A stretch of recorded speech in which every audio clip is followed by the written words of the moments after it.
The Mafia boss only came in for a repair. A quiet garage, grease-stained floors, a man who fixed engines for a living, not people. While the mechanic worked under the hood, he noticed the girl in the back seat. She couldn't walk. Her legs rested lifeless beneath a thin blanket, but her eyes followed everything, curious, alert, intelligent, too aware. Most people looked away. The mechanic didn't. He watched how she shifted her weight, how her hands clenched when the car vibrated, how her feet tried to move but couldn't. That night, after the car drove away, the mechanic stayed behind.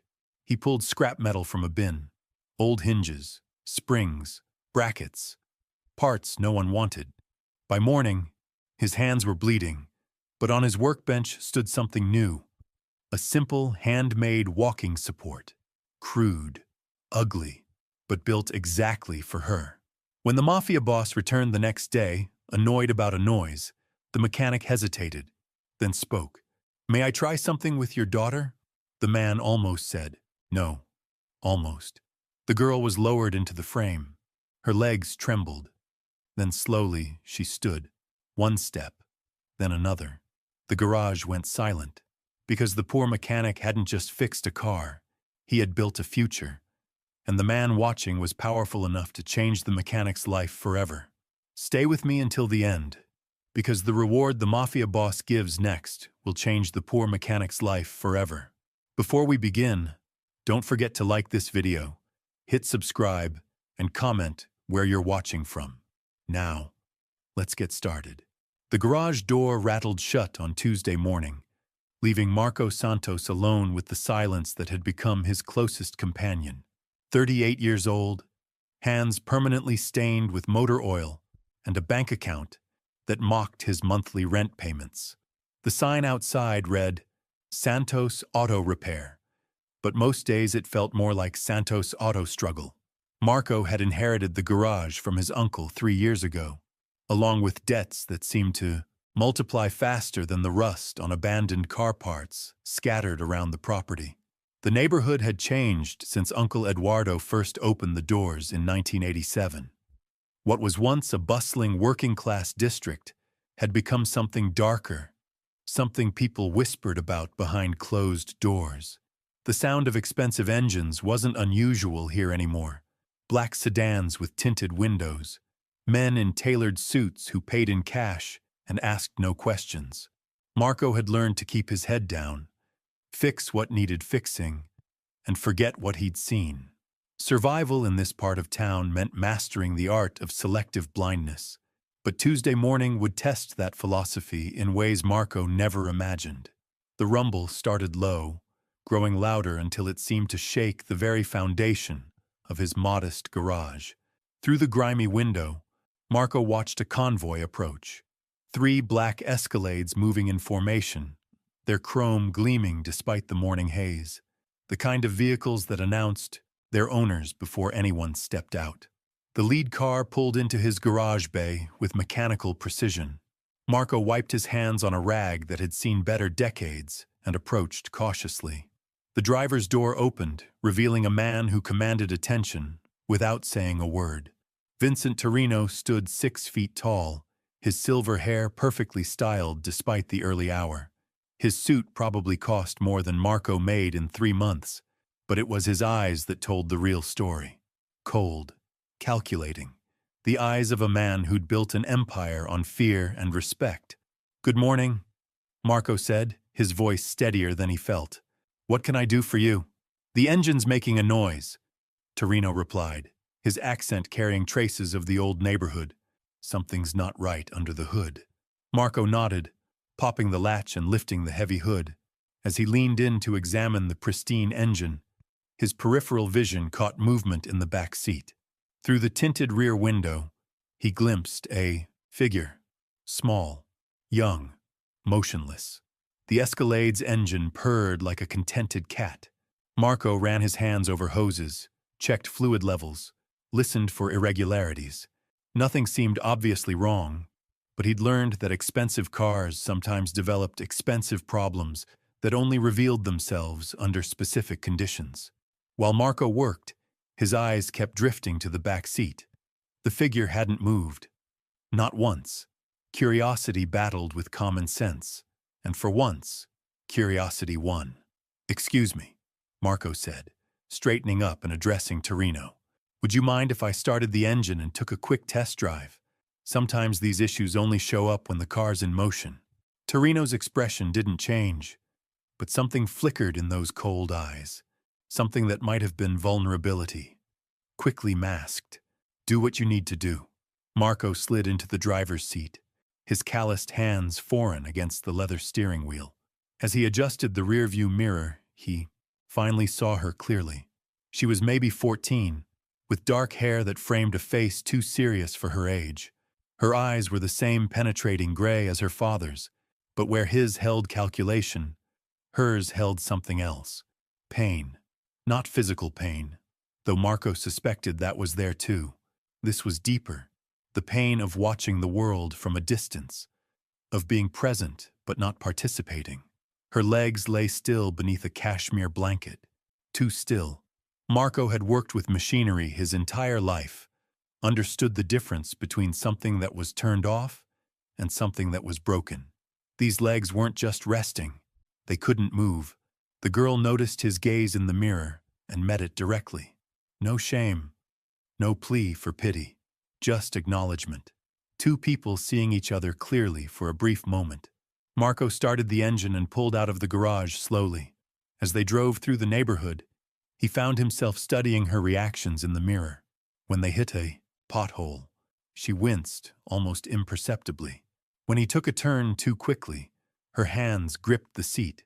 Her body was trapped, but her mind was sharp, aware of every sensation the vehicle transmitted. Back at the garage, Marco shut off the engine and sat for a moment in the expensive silence. "I couldn't replicate the noise you mentioned," he told Torino, "but I'd like to keep the car overnight, run some diagnostic tests. Sometimes these intermittent issues are tricky to pin down." Torino's jaw tightened. This car doesn't stay anywhere overnight. Marco understood. Men like Torino didn't leave their vehicles, especially with their family inside, in unfamiliar places.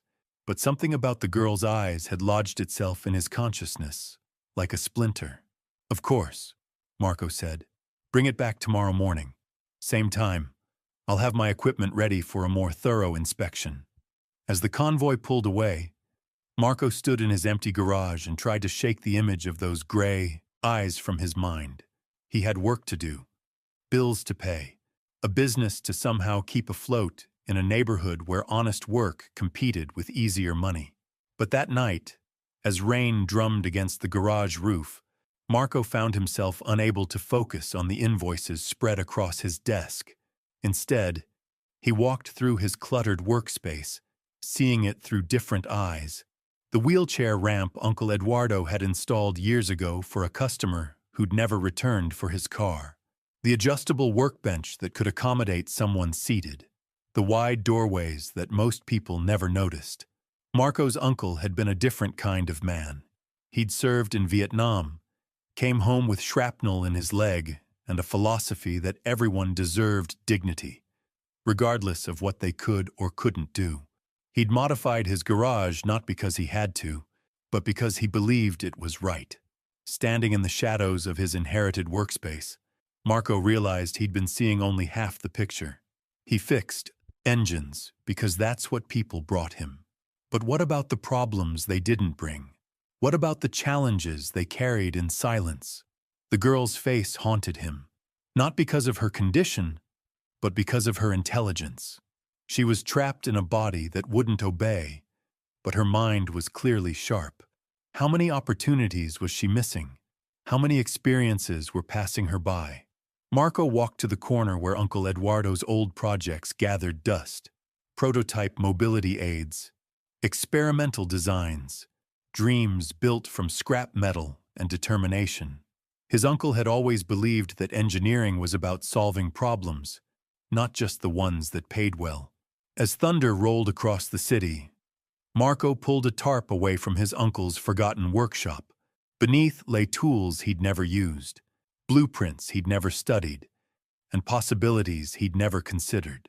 Tomorrow, Vincent Torino would return with his expensive car and his trapped daughter, and Marco Santos would make a decision that would change everything.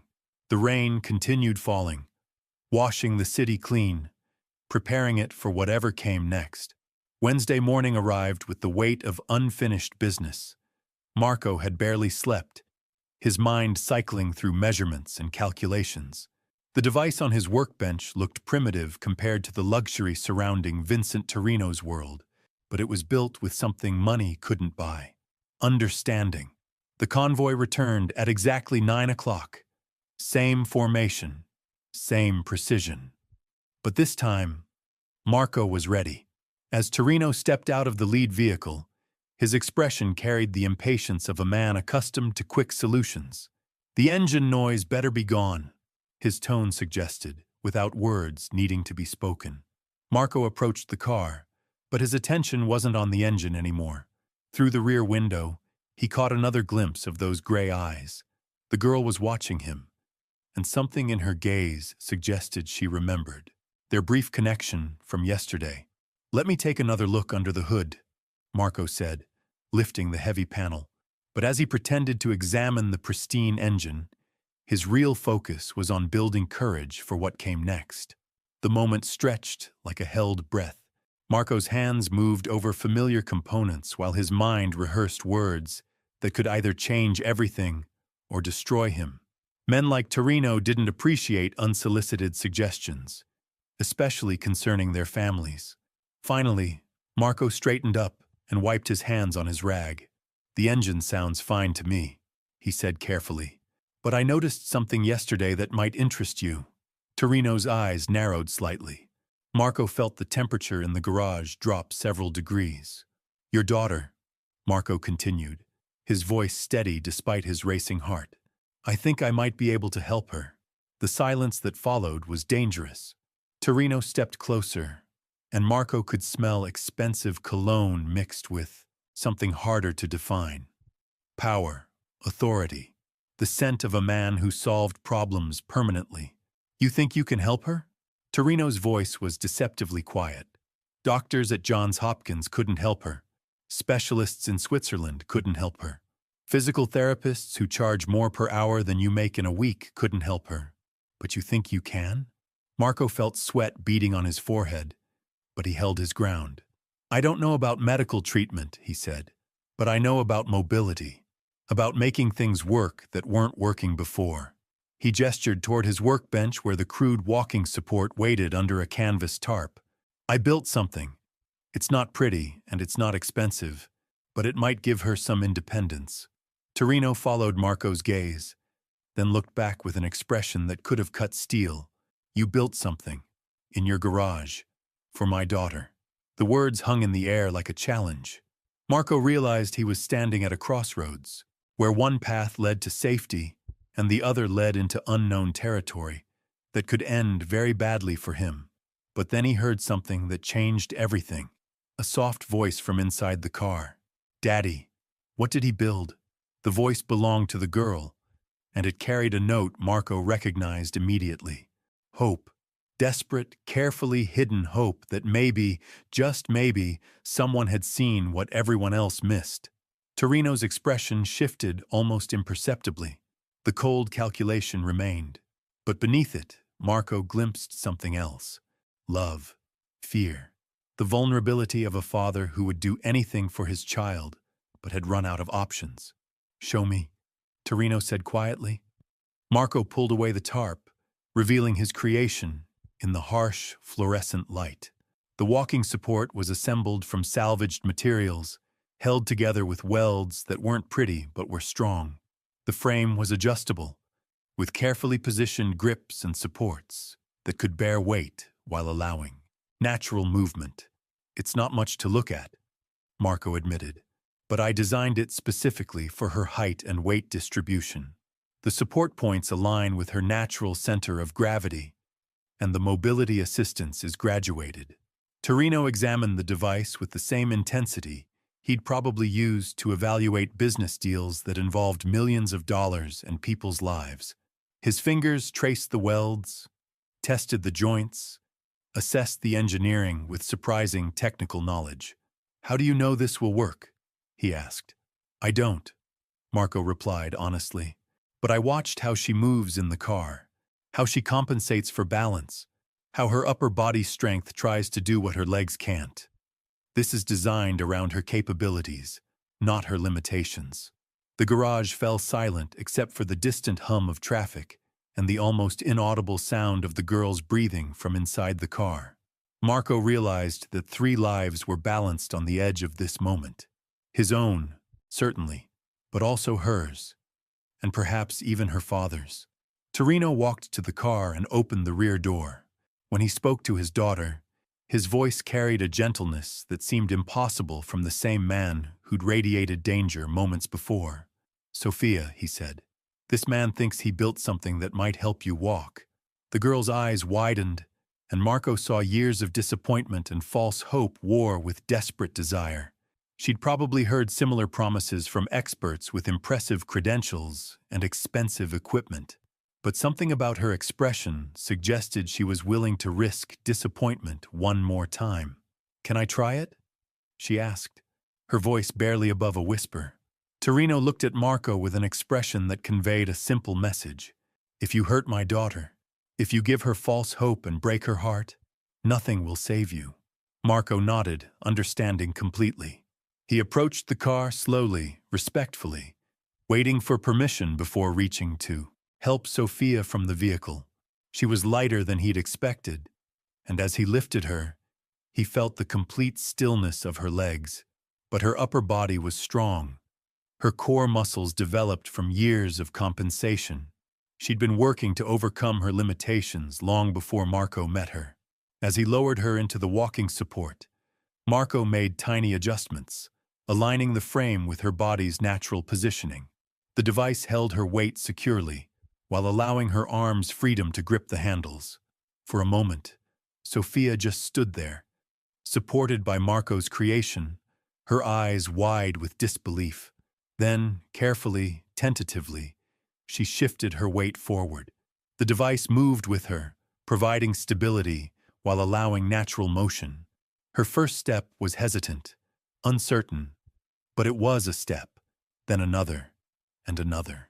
The garage filled with something Marco had never experienced before: pure, transformative joy. Sophia's face lit up with an expression of wonder and accomplishment that made every sleepless hour worth it. She was walking. Not easily, not gracefully, but she was moving under her own power.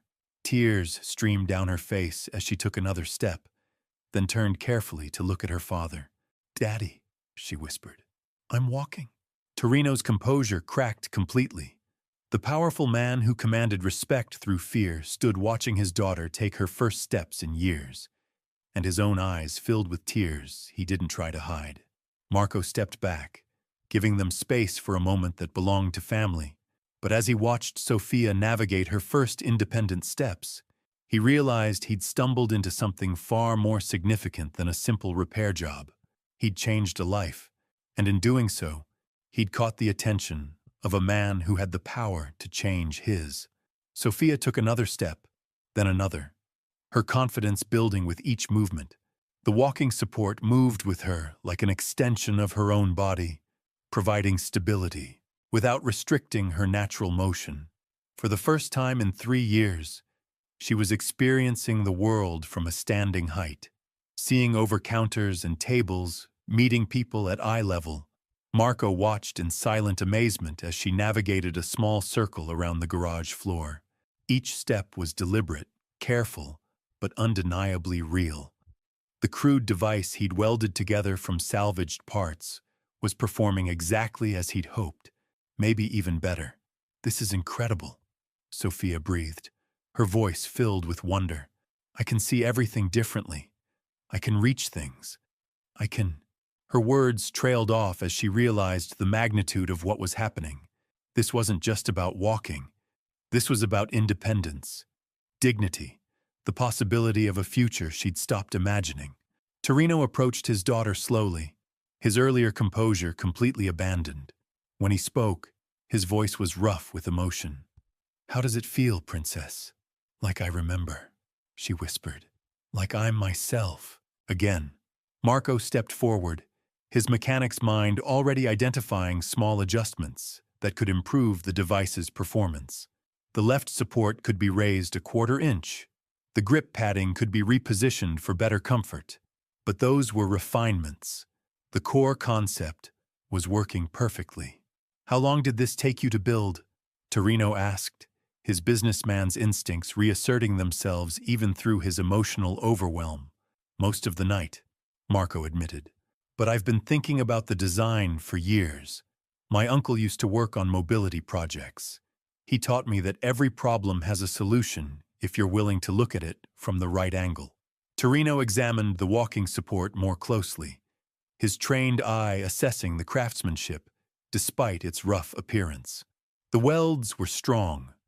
The materials, while salvaged, were carefully selected. The engineering was sound, even elegant in its simplicity. You did this for free, Torino observed. Why?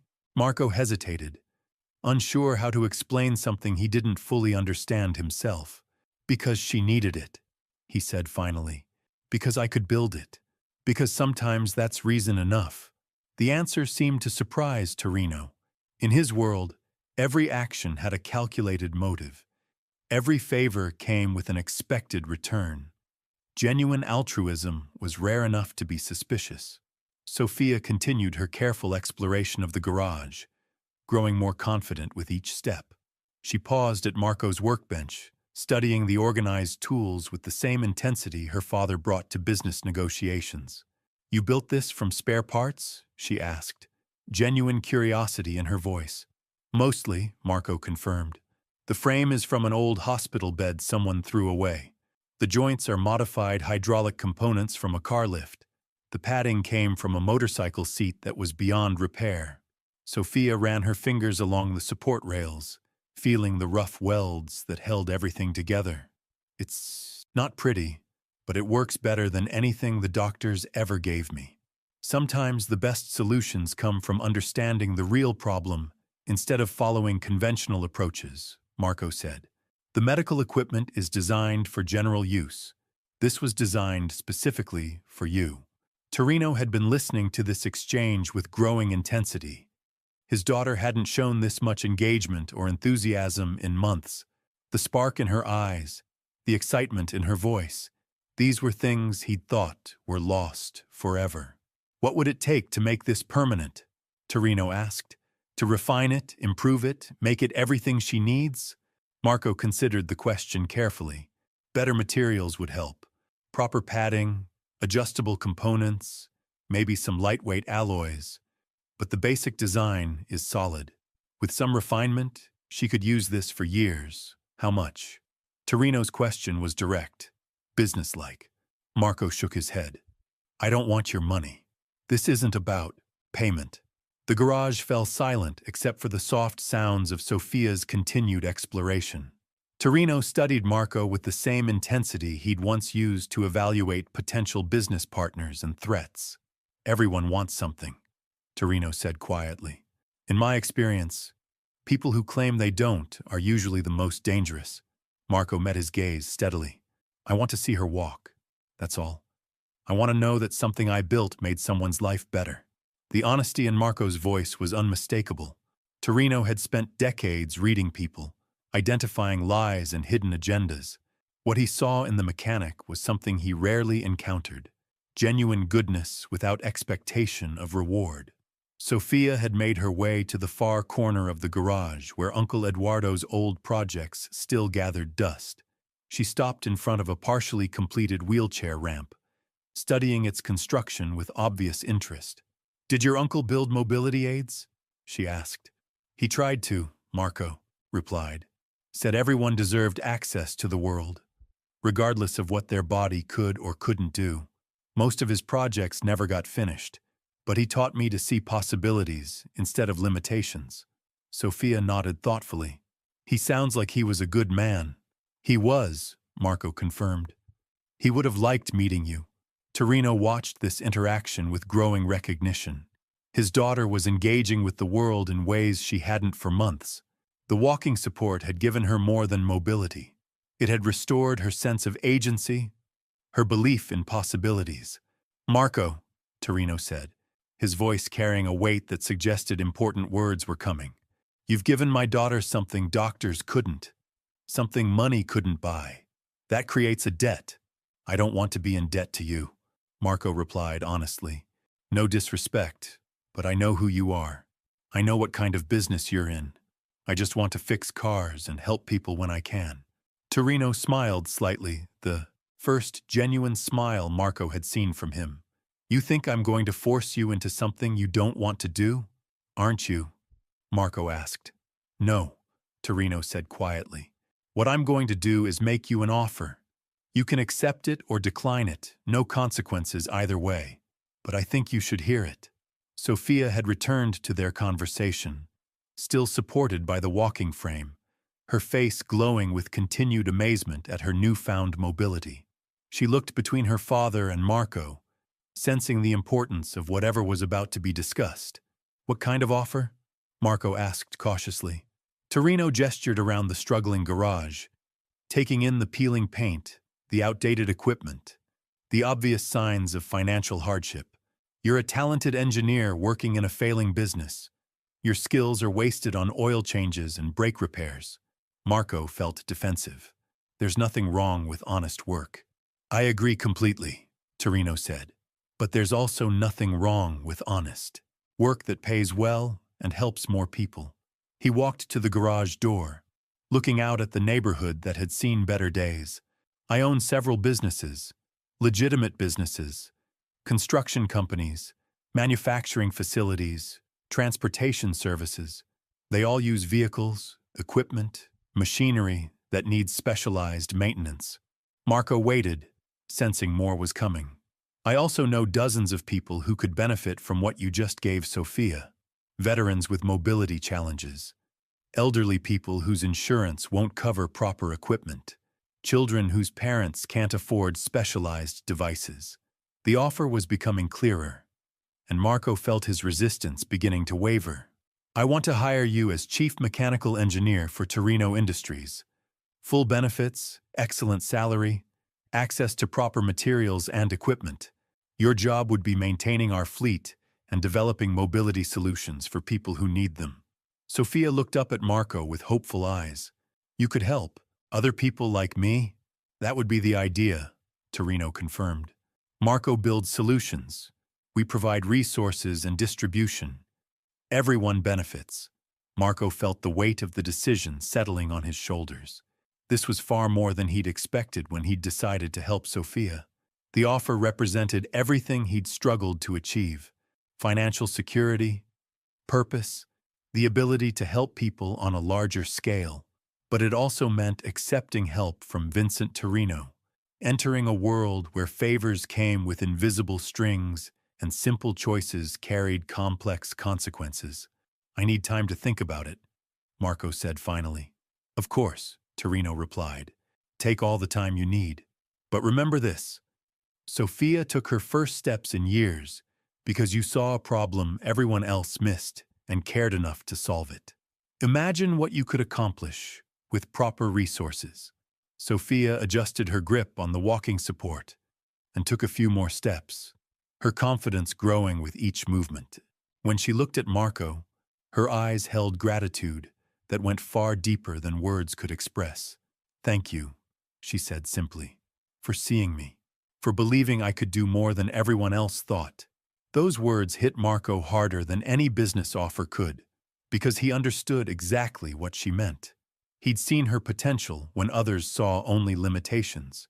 He'd built hope when others offered only accommodation.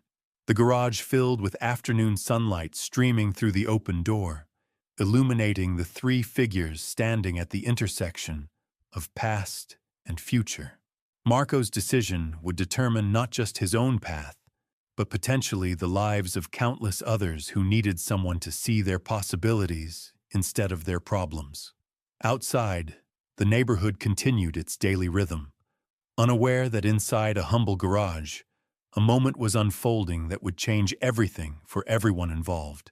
Sophia took another step forward, walking toward a future that suddenly seemed full of unexpected possibilities. Possibilities. The decision hung in the air like exhaust fumes, heavy and inescapable. Marco stared at the walking support that had transformed from scrap metal into something miraculous, watching Sophia navigate the garage with growing confidence. Each step she took echoed with possibilities he'd never imagined for himself. Torino pulled out his phone, the device looking small in his large hands. He scrolled through contacts with the efficiency of a man who controlled empires through technology and intimidation. When he found what he was looking for, he showed Marco the screen. The contact read simply, Dr. Catherine Mills, Johns Hopkins Rehabilitation Engineering. She evaluated Sophia 6 months ago, Torino explained, his voice carrying the weight of expensive disappointment. 47 years of experience, published researcher. She told me Sophia would never walk independently again. Said the spinal damage was too extensive for any assistive device to overcome. Marco looked at Sophia, who was now attempting to navigate around a stack of tires with determination that made his chest tight. The girl who supposedly would never walk independently was doing exactly that, using a device he'd built from garbage in a single night. I'm calling her right now, Torino continued. I want her to see what you've accomplished. I want her to explain how the best medical minds in the country missed what a mechanic in Arizona figured out in 12 hours. Wait, Marco said quickly. That's not necessary. I don't need recognition from doctors. This isn't about recognition, Torino replied, his finger hovering over the call button. This is about understanding what makes you different. Because different is valuable. Different changes everything. Sophia had stopped near the garage entrance, silhouetted against the afternoon light streaming in from outside. Her profile showed a girl transformed, standing tall instead of sitting helpless, engaging, with the world from a position of strength rather than accommodation. Dad, she called softly, can I show Marco something? Both men turned toward her, watching as she carefully maneuvered the walking support to face them directly. Then, with deliberate precision, she released one hand from the support rail and reached into her jacket pocket. She pulled out a small notebook, worn from handling, its pages filled with what looked like technical drawings and calculations. As she held it up, Marco could see sketches of wheelchair modifications, mobility devices, engineering concepts drawn with the careful precision of someone who understood mechanical principles. I've been designing things too, she said, her voice carrying a mixture of pride and vulnerability. For 3 years, I've been sketching solutions to problems nobody else seemed to see, but I never had anyone to build them with. She opened the notebook to a page filled with detailed drawings of what looked like an advanced, walking support system. The design was sophisticated, incorporating features Marco hadn't even considered: adjustable resistance training, integrated stability sensors, modular components that could adapt to changing needs. This is what I imagined my walking frame could become, Sophia continued. If someone understood engineering the way you do, if someone cared enough to make it real. Marco stared at the drawings, recognizing immediately that Sophia possessed an intuitive understanding of biomechanical engineering that rivaled trained professionals. Her designs weren't just wishful thinking.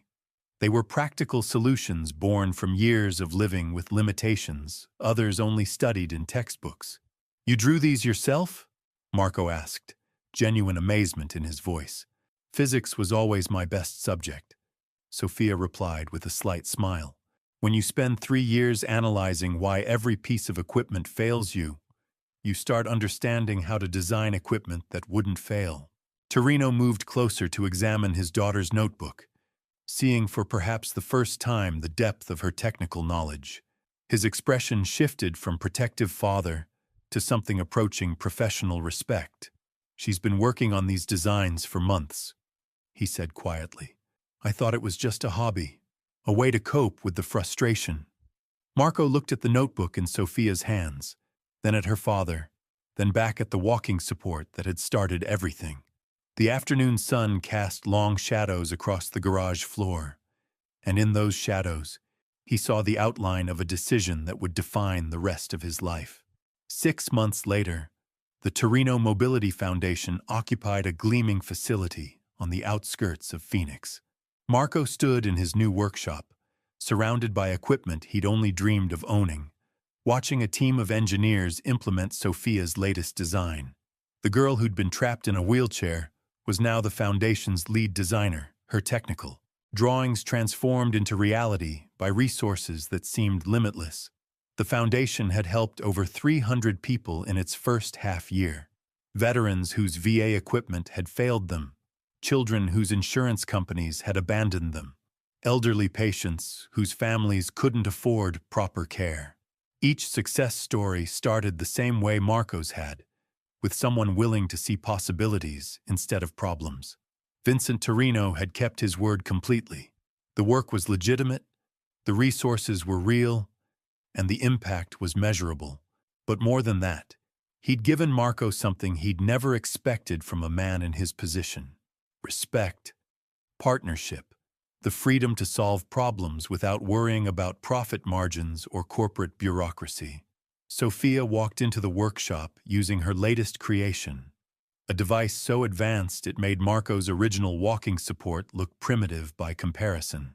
But she still kept that first crude frame in her office, mounted on the wall like a reminder of what was possible when someone refused to accept limitations as permanent. Sometimes the most powerful people in the world aren't the ones with money or connections, Sophia had told a reporter the week before. Sometimes they're the ones who see what everyone else misses and care enough to build something about it. Sometimes they're mechanics who work all night because they believe everyone deserves to walk. Marco smiled, remembering the scared man who'd almost declined to help a Mafia boss's daughter. That version of himself seemed like a stranger now. He'd learned that the biggest transformations don't come from grand gestures or expensive solutions. They come from ordinary people who decide that someone else's suffering matters more than their own safety. The poor mechanic had indeed given a miracle, but in return, he'd received something even more valuable: purpose, community, the knowledge that his skills could change lives in ways he'd never imagined. And sometimes, that's the greatest reward of all.